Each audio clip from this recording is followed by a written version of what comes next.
Yeah. Fuck yeah. What's up, Leslie? Not much. Everything is great. Everything is great and it's so perfect. Do you like my titty mug? I love your titty mug. I also love that there's heart nipples. Oh, totally. And Cute. my kids go like this sometimes. Oh my God, they're textured too. I really want a pussy mug, like a vulva mug. And there's a lady down in Austin that makes them, and I need to just go down there and get me one because it's like this beautifully like ceramic pussy on the mug. Like the titties are Handmade. contoured. Handmade. Oh my God. But is like the vulva open on the front or do you drink? Uh-huh. Uh-huh. Oh, It's on the front. Yeah. oh my Yeah. God. When you get one, please send me your I information. will. The t-shirt to me. I definitely will. Oh my God, I love it. Welcome, everyone, to another episode of the Radical Healing Podcast. I'm your host, Jess Betancourt, and my guest today is Leslie Draffin. I'm super excited to have Leslie on. It's been a second to get together, but here we are.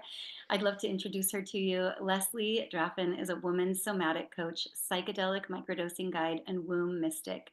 She helps midlife women embrace their bodies, sex, and psychedelics so they can overcome the wound of unworthiness, get free from mental health challenges, and build a life they're excited about. Leslie believes somatic practices like breathwork, along with sacred earth medicine, have the power to bring us home to ourselves, awaken our authenticity, and heal the trauma locked within our subconscious. Amen and yes. Leslie, I wish that I could be a client of yours. Can you tell me, the first time we spoke, you were telling me a bit about how your sessions go and how you work Mhm. with people. Yeah. And I was hoping that you could start us off by just giving us an example of what an experience in a session with you might be like. And also on that same note, like what do people typically come to you for? Mhm.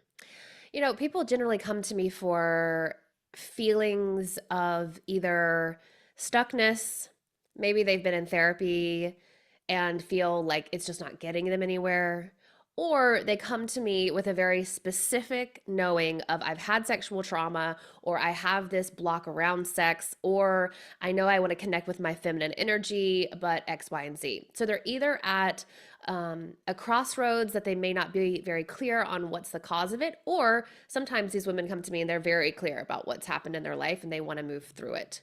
And so, what the other thing I'll say is sometimes they don't know what it is, and we uncover that it's a sexual block, or we uncover that it's something that's a wound within the womb. I've had people that I've worked with who have remembered sexual trauma that they had repressed from their teenage years. Um, I've had a lot of folks that I've worked with who've experienced some type of sexual assault. So sometimes they come to me with the like purpose and desire to move through those things, and sometimes through our work, those become uncovered. And really, what Mhm. I say, my job here is to, hold space, be grounded in my own body so that I can allow women to reawaken their own womb and body wisdom through microdose assisted sessions that look like, obviously there's intake forms and all of that, but when we get into session together, they'll eat their microdose of mushrooms, which is a teeny tiny dose that's not enough to make you high, but enough to open your subconscious, enough to open you to the sensations of the body. And the beginning of sessions usually look a little bit like talk therapy, what's coming up for you. And then pretty quickly we drop into the story of the body. What sensations are you feeling when you speak about XYZ thing? And then a lot of times we'll wrap a session with a deep dive into some type of a visualization, either to connect with the mushrooms or connect to the womb, connect to the sensations in the body. And so Mm. when you're microdosing or when you're working with psychedelic medicine, you are very suggestible, highly suggestible. And so I think that's one of the reasons why it's really powerful and potent to do the work that I do. And yet, it's also for me something that I have to be careful of not to put myself in their experience. So it's kind of like I need to be away a little bit. So I don't like to give them a lot of ideas, right? Like I'll usually have them shut their eyes, focus on the darkness behind their eyes, see a gray misty fog and something comes forward from the fog or some images in the fog. What is it? And then they guide me through. Mm-hmm. Yeah, so it's very client led. It's Yes. like you are a guide, you Yeah. are a facilitator of holding a container for someone to do self exploration Mhm. in a sacred space. Yeah. And I have a general framework, over 7 to 8 sessions. I kind of know where we're going to go. Mm-hmm. And it's deeply into the feminine body, it's meeting your own sacred voice.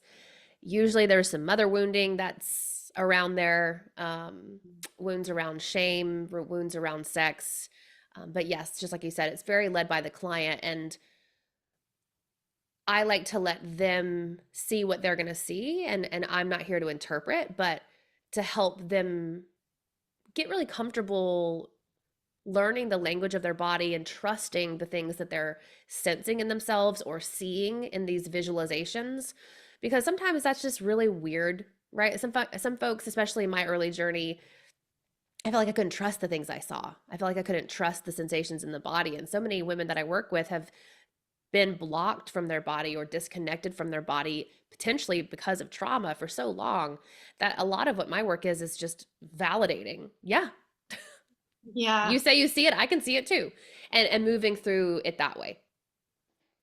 Uh, I feel like this describes like every woman I know. Why do you think, aside from culturally, women have been treated like second class citizens or even animals in a lot of different cultures? What is it about? I don't know if you can answer. I don't know if this question is super weird. I just like want to ask it. What is it about being a woman? What is it about being a woman in a woman's body that like most of us find ourselves in this situation where we feel really disconnected from our own sensuality and sexuality?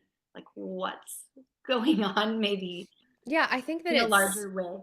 yeah, I think globally, we have been for the last several thousand years in a deeply capitalistic, patriarchal society. Depending on where you are, it varies on the level of what that looks like.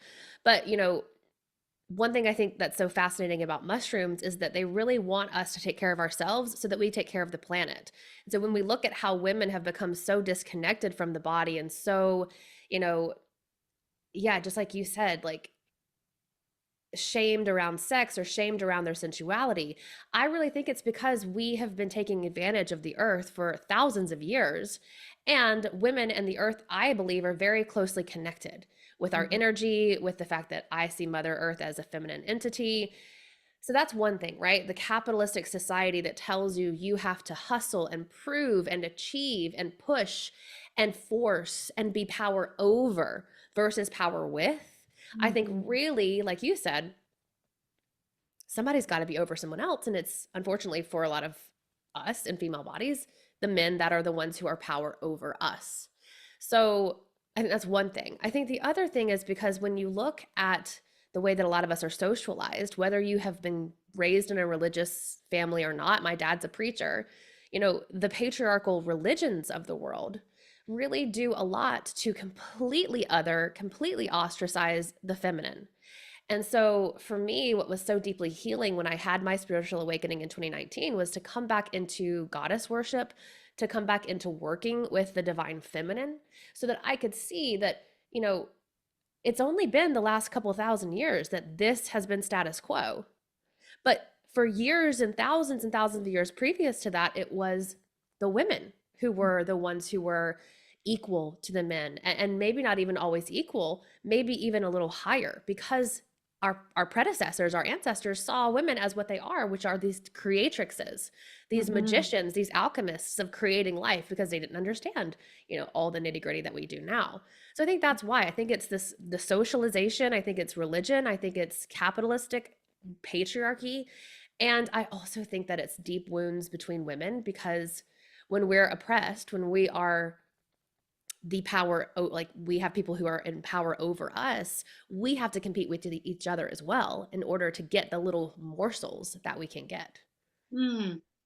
This is like this hearing your words is like making me feel like like I want to cry Mhm. and lay naked on the ground or something. Like I can feel it in my own feminine body, you know. But like what Mhm. you're saying is so true, and that was a really amazing answer to my left field question. We are like fractals of the whole, Mhm. and more so than men. Sorry, men, no shade on you, but like we are more earth Yeah. energy oriented in our body. Like I did ayahuasca a couple months ago, and it was like I never felt earth energy like that. Like you think it's like Mm. flowers and they're so pretty, but like it was like almost grotesque, like Yes. earth, blood, dirt, mud energy, and like the ayahuasca being like sucked me up into a womb or like a The dark void. place Mhm. and chewed me up and spit me back out. Yeah. And I was like, that's totally what I needed. I didn't need like a fluffy massage. My inner self, my deeper psyche wanted that more like raw, awakening energy. Mhm. And I think it's so powerful that it's Mhm. been feared. And like we are in this patriarchal time Mhm. still, but there's this rising that's Yeah. happening too. And I think that's probably why someone in your position is probably finding really a lot of people to work with, because it's Mhm. such a desired state for Mhm. a lot of us women who are like, yeah, this doesn't fit Right. anymore. Like this shitty situation that we've been placed in just by being born with two X chromosomes, or however you identify as being Yeah. feminine or female. It's arising, and it's like Mhm. the shedding that has to happen to go through this metamorphosis is gross and like and not pretty, and Mm. it's not sexy, you know what I mean? Like the healing work and womb energy and earth energy is not like horny sexy stuff, I don't think. To me Not it's corny like, sexy. It's because it's not male gaze sexy, right, but it's like deeply sensual. deeply, And and I on and like almost too much, you know, like it has to be done in layers. Mhm. I would imagine, like I'm not a sex therapist or a specialist in this, but I could see it's like it's so much energy that can Mhm. rise and that can come up, and it has to be titrated or like Yep. handled professionally and Mhm. in a really caretaking way. Like Yeah. I'm afraid of my own sensuality. I can say, you know, like I want Mhm. to be this sexy person, but Yeah. I'm like, I don't want that kind of attention. Like I don't know if I want to Ah. really deeply feel like that, but I kind of do. Do you find that in clients? Is that kind of like a common struggle that women have? I have literally so many questions for you, but that's for a different time. I'm like, oh, tell me more. So, do I find that in clients? Sometimes, a lot of the clients that I have witnessed working with have a fear of being seen, and they are Yes. not necessarily tying that to their sensuality. They may tie it to violence done on them sexually. Yeah. Yeah. I'm thinking of a couple of clients, they'll do things like they'll subconsciously gain weight, or they will shrink, or they will, do these things that they're not really consciously aware of because of what's happened. And so I think that it's maybe a little bit of a fear of being seen, and a fear of what they think it means to be a sexual person and to be a sensual person. And so I'm hearing you say some things that also make me feel like, maybe you have this fear of being what you think it is. Um, because you're like, I don't want the attention, or I don't want it to be perceived as this. Mhm. But like when you were talking about your ayahuasca experience, the grossness is what I'm fucking here for. And that's like, I think possibly why I have sat at the feet of the primordial lizard goddess in the midst of Yeah. mushroom ceremony. And I'm just like, it's so fascinating, but also, yeah, it can be scary. It can be really raw. Um, And I think that's why it's important to work with someone around these types of things, because things can get really big. They can feel scary. They can feel very shadowy. Mhm. And so, yeah, to answer the question in a roundabout way, yes, I have experienced that with people. The way that I generally work with sensuality and the way that I work with pleasure is by helping you get into the body first. We're not going straight to genitals. Sometimes we never get there. We never go to genitals. And and for me, I think that's the biggest difference is between sensuality and sexuality. sensuality, in my opinion, is deeply connecting to all the senses of the body. It doesn't have much to do with orgasms, but it has a lot to do with pleasure. And how can you move through life as someone who is so deeply full of pleasure, from the coffee that they drink to the feet? You know, I was telling Jess beforehand, we've had so many storms in Texas. My backyard is like gushy, like muddy, and we have a bunch of clay, and it's just like, putting your feet in that. I'm like, oh, yes, I kind of like it, I kind of hate it. But like, how do we connect in all of these ways to the senses and the sensuality and find pleasure in that? And Mm. so when I work with clients who come to me and they've had sexual trauma, or they have birth trauma, or they've had an abortion, or whatever it is, they're single for a really long time and they want to call in a love, but they've blocked that part of themselves. It's always through this little by little awakening sensual pleasure, not sexual pleasure, that helps us unlock these other spaces within ourselves, that we can call in love, we can call in more money, we can call in a new job. Mm-hmm. Absolutely. Yeah. It's like, it's that I think a lot of people just don't feel safe enough to like go to these big leaps and bounds right Right. away. It's and using the primordial senses, right?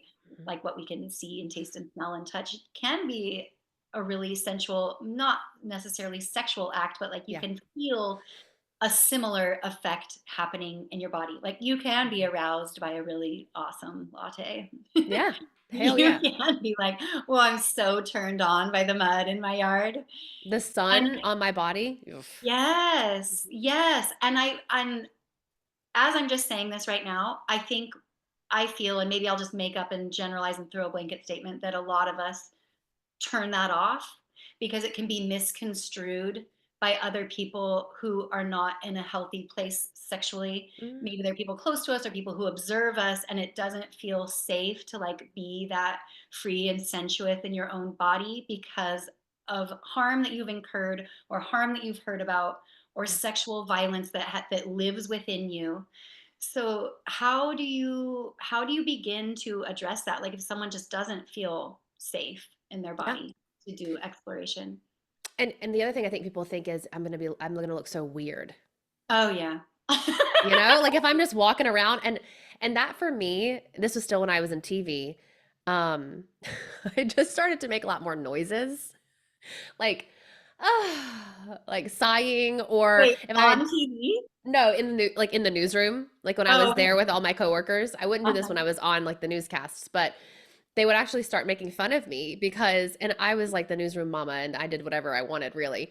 And it was when I started this work, it was in the pandemic. And I would just, they were like, God, there's Leslie like sighing and yawning. And I'm like, yes, because it feels Oh good, my damn it.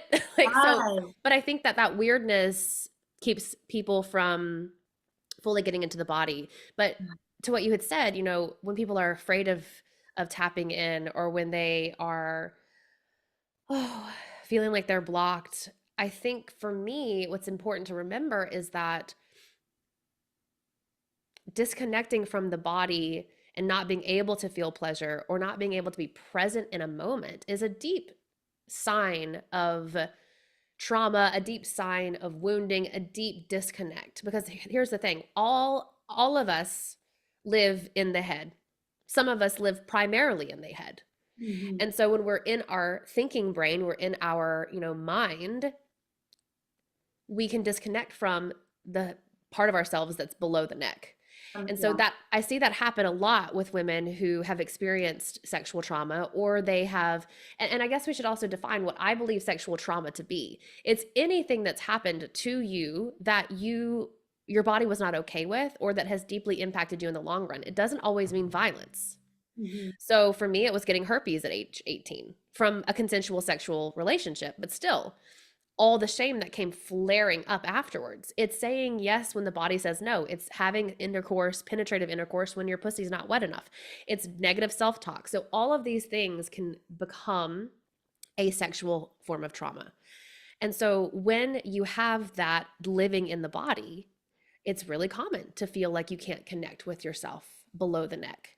And so, for those women who come to me and they're like that, the first thing we do is just, okay, can you, maybe you're going to do like a sensual eating practice. Can you eat the yummiest piece of fruit that you could possibly eat. Take 10 minutes to eat it. And I want you to taste it with the tip of your tongue. I want you to like lick it, suck it, chew it, and let it be weird. And don't do it in front of anyone. Don't do it in front of Yeah. me, right? Like no one's going to watch you do it. But like, how slow can you go? And Mm, maybe if food, I have a long history of eating disorders, is a trigger for you. Maybe it's a bath. Maybe it's when you're showering.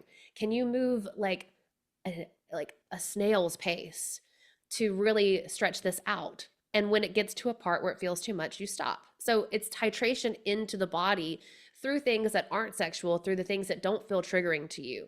And so that's, I mm, think, one way to start connecting below the neck, is little by little exciting parts of the senses that feel safe, like scent or mm. touch or sound, or making your world around you as beautiful as possible, cleaning up the clutter in your fucking house. Like Yeah, all of that's those little true. things can be, yeah, can be angles in to the body through the senses that can eventually help you feel safe. Because if you can't feel safe, if the body won't feel safe, you can't experience pleasure. And so that's why I often say pleasure is such an amazing tool for healing trauma. Because if you can feel safe enough to experience pleasure, then you can feel safe enough to go into the parts of the body and parts of the story that have that trauma living there. Mhm, mhm. Oh my god, I feel like I have way more trauma than I know now. But I want to know these things, you Right. know? And, like, And I it, don't often sit down and talk with an expert about sexual trauma. So it's like it really is it's interesting to hear your definition because 90% of the women I know have violent sexual trauma, but it yeah. doesn't have to be that. You can feel stunted in your sexual expression or even your creative expression. Yes. They're housed in the same chakra, Mm-hmm. right? Mm-hmm. It's all this lower energy, this grounded energy, our sexual energy, our creative energy Yeah. that we feel disconnected from. Like I think they're all in there Yeah. together. And it can be something slight, not slight, but like something that just didn't land well and also wasn't Yes. processed. And it can be slight. No, I think you're right. You know, sometimes when I have conversations on podcasts, trauma is the word we use, and that's what we're using. Sometimes the word that I use with people is wounds, it's Yeah. blocks, right? Yeah. And so I think there's so much stigma around the word trauma that I try to use it in a lot of different ways. And I know that's going to be controversial to some people because I just want people to understand trauma is not what happened to you. Trauma is what happened in the body afterwards. Mhm. Were you able to process it through? Were you able to move through it? Or did it land and stay stuck in a place? And so various things can cause it. So many things can cause it. Mhm. Um, and so maybe you want to use the word trauma. Maybe you want to use the word block. Maybe you want to use the word obstacle or challenge. But it's anything that's keeping you either from the life you really want, from the expression that you really want, or that's digging up these little triggers continuously that are becoming habits or patterns that, again, make you feel stuck. Mhm. Mhm. So it's so interrelated just to like the way we live our lives, Yeah. like a lot of us are very topical and business like and cut and dried with things, cut and paste. And it's like, this isn't the best we can do. Mm-hmm. This isn't the best sense of humanity that we can be Mm-hmm. living in. Yeah. I have so many questions for you. But I really want to talk about how can someone gently begin to do some simple somatic work. Like you gave some really good examples, like Mm-hmm. taking a slow shower or taking 10 minutes to eat a piece of fruit. Is there something you could offer our audience that's maybe on the lines of like breath work or like something easy that they could do in like 5-10 minutes at home or just right now as they're listening that can help them connect with, Yeah. yeah. Oh, you're like, yeah. Yes. Connect with. Yes. Connect with, Well, I was going to say yeah. their womb or like their sexual center. Mm, um you could pick if it needs to be something specific, but I just know like so many of us are just really, yeah, we live up in our heads or we live yeah. like in upper bodies even, and we're Mhm. completely detached From the below. Yeah. from the Yeah. from the From nether the below. region, from our Yes. secret no place. Oh my gosh. So yes, of course. So since we've been talking about, sexual trauma, since we've been talking about the womb. I think what I would love to guide people through is just like a gentle womb reconnection. Maybe we can do like a little, I don't know, we would call it a somatic practice, but it's kind of a visualization and a meditation. What did you want to do that? Okay. Mhm. So, taking a few moments to close the eyes unless you're driving. Um, Try to put the feet on the ground. If you're seated or laying down, that's okay too. If you're laying down, bend the knees with the flat part of the feet on the ground, knees up. And just gently let your hands fall anywhere on the belly that feels comfortable and safe to you.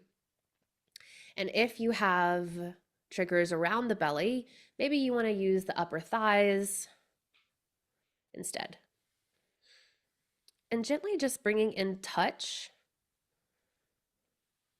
letting the hands rest, cupping the belly. As you breathe in through the nose, letting the belly soften and expand, and exhaling through the mouth with a sound. It could be a sigh, a moan.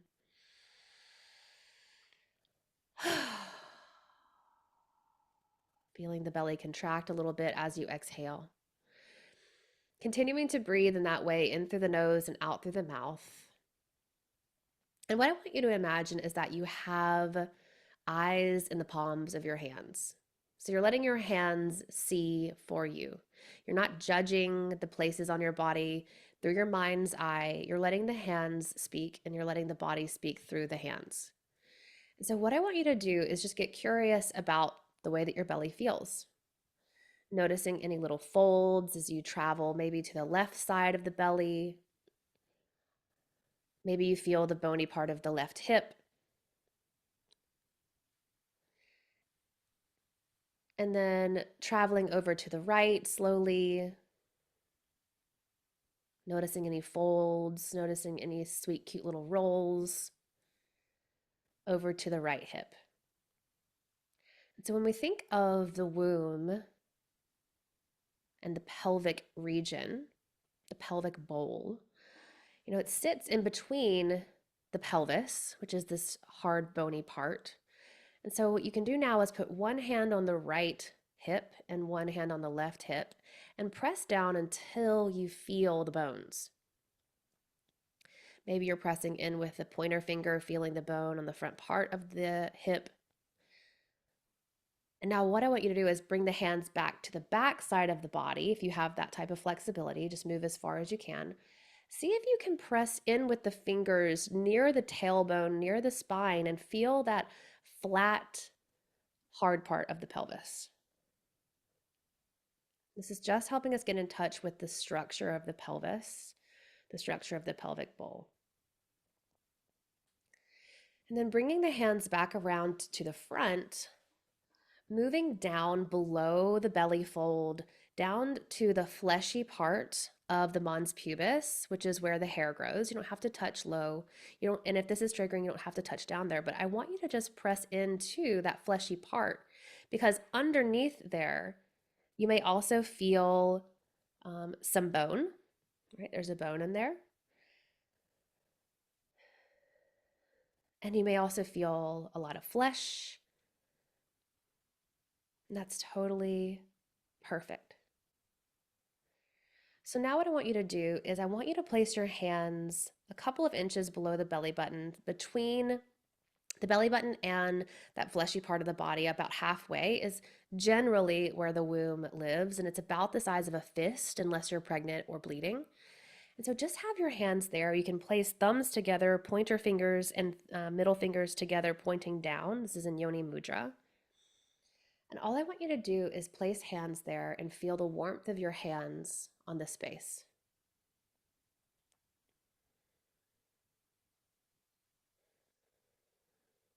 And envision in between your hands, in between that webbing from thumb to pointer, in this downward facing triangle, that you have this tiny little ember of coal.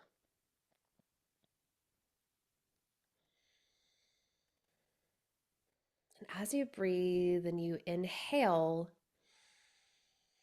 you feel the belly soften, you feel the belly become more full. And as you exhale, blow on the coal by pursing your lips and exhaling.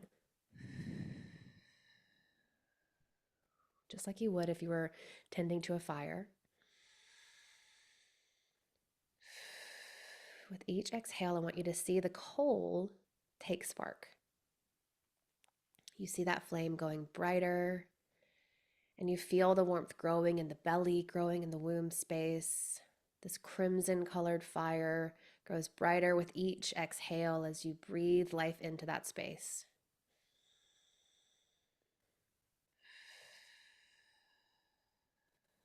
And maybe you feel that fire growing bigger than your hands so that you can move the hands a little bit. Maybe you just place the right hand now over that space and let that hand move with the belly as you inhale and exhale, feeling the warmth in the palm of that fire within the womb.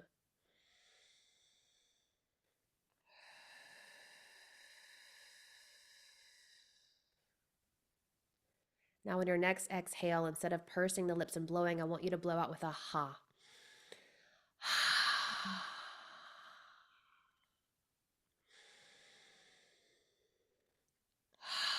And as you exhale with that ha sound, you feel that warmth rising in the belly, in through the chakras of the solar plexus, and even warming up the throat.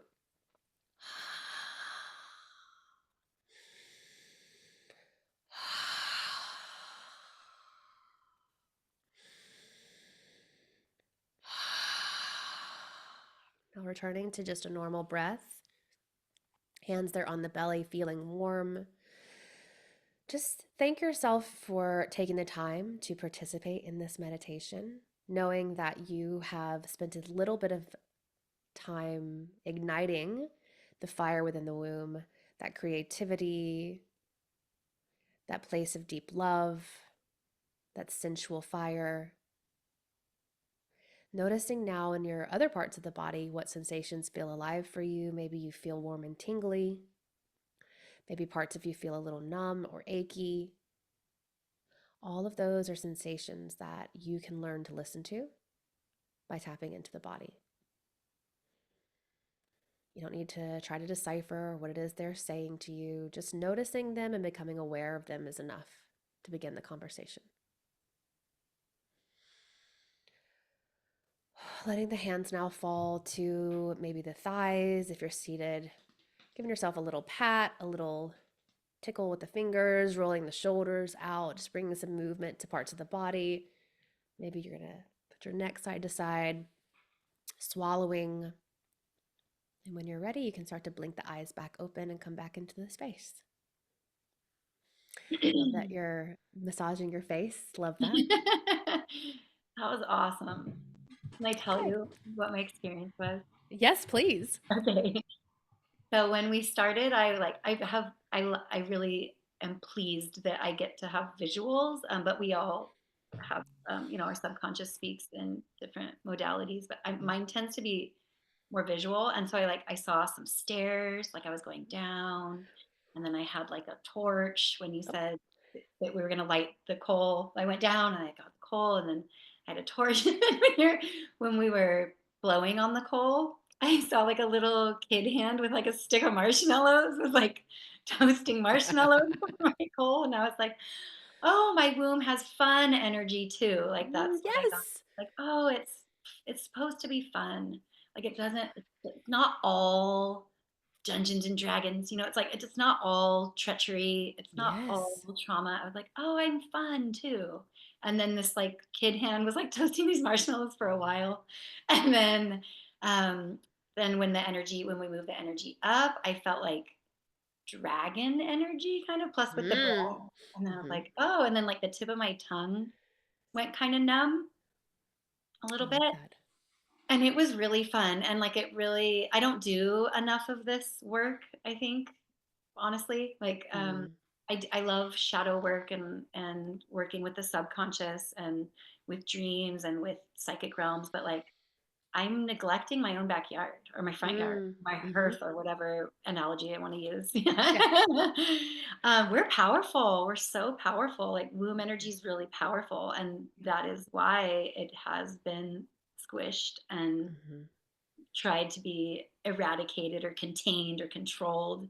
Yes. We're wild Kali creatures. Who's the feminine? Kali or Shakti? Who's the feminine? Shakti is like the main with Shiva, Shakti and Shiva, but Kali is like the primordial destructress who Okay, creates yeah, through upheaval. yeah. And yeah, she's like been a guide of my deep dark nights of the soul. So, old Kali. Kali energy.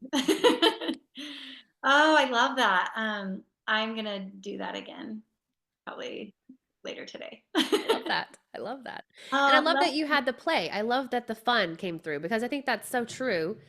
It's another aspect, right? Like if you want to begin this work and maybe sensuality or pleasure feels too much for you, maybe you have had a history that feels, that you've been, really disconnected from that space of yourself for good reason, right? To protect yourself. Maybe it's the fun that comes in. Maybe it's the play that comes in. And that's why I like to have like the hand. I always envision there's like eyeballs in my hands. I really like And that. that can't judge. Your eyeballs in your hands are non-judgmental.